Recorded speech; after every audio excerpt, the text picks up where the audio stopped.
हरे कृष्णा, राधे राधे। आज हम इस वीडियो में एक और भक्त की चर्चा सुनेंगे। तो चलिए शुरू करते हैं। मेवाड़ प्रांत के उदयपुर नगर के थोड़े अंतर पर एक रूप चतुर्भुज स्वामी का मंदिर था। ब्राह्मण देवाजी उस मंदिर में ठाकुर सेवा किया करते थे।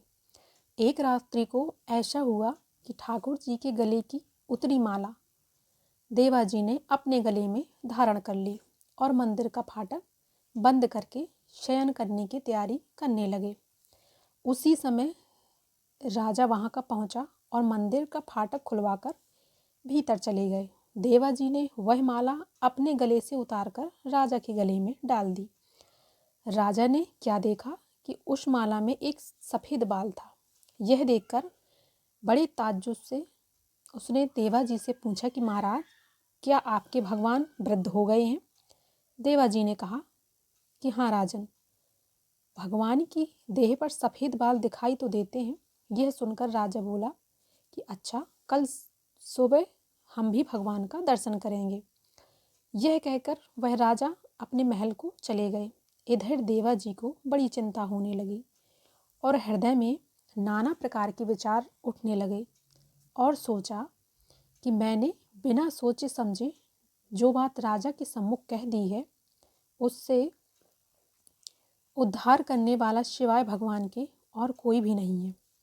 हाथ जोड़कर भगवान के सम्मुख खड़े हो गए और कहने लगे कि हे दया सागर, हे दीनबंधु, हे भक्तवत्सल, हे अनाथों के नाथ, हे असरण शरण प्रभु, मैं बड़ा पातकी हूँ जो आज तक कभी आपकी सेवा या पूजा भक्ति पूर्वक नहीं की। लेकिन हे भगवान, इस विपत्ति से उद्धार करने वाले तो आप ही हैं। प्रभु, अब तो मुझे अपना सेवक जानकर कृपा कीजिए। भगवान भक्त की करुण विनय से प्रसन्न हो गए और देह पर कितने काले बाल थे वह सब सफ़ेद कर दिए। प्रातःकाल जब मंदिर का फाटक खोला तो देवाजी भगवान की देह पर सफ़ेद बाल देखकर प्रेम से गदगद हो गए। देह की सुध नहीं रही। इतने में राजा दर्शन के लिए आया और भगवान की देह पर सफ़ेद बाल देखकर संदेह करने लगे। देवाजी ने कहीं से यह नकली बाल तो लाकर भगवान की देह पर नहीं चिपका दिया? ऐसा संदेह करके एक बाल नोचकर परीक्षा करने लगे। बाल खींचने से टूट गया और उसके साथ रुधिर की धार बह निकली। भगवान ने बाल टूटते समय बड़ा कष्ट प्रकट किया। रुधिर से राजा के वस्त्र भीग गए। अब तो राजा व्याकुल होकर पृथ्वी पर गिर पड़ा और मूर्छित हो गया।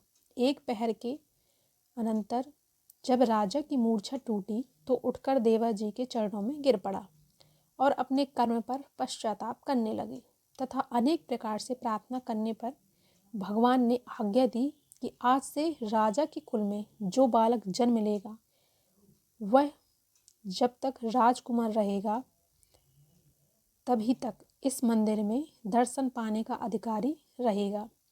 राज तिलक होने पर वह इस मंदिर में प्रवेश नहीं कर सकेगा। वहाँ पर अब तक यही रीति प्रचलित आई है। तो इसलिए हमें भगवान की कथाओं पर संदेह नहीं करना चाहिए।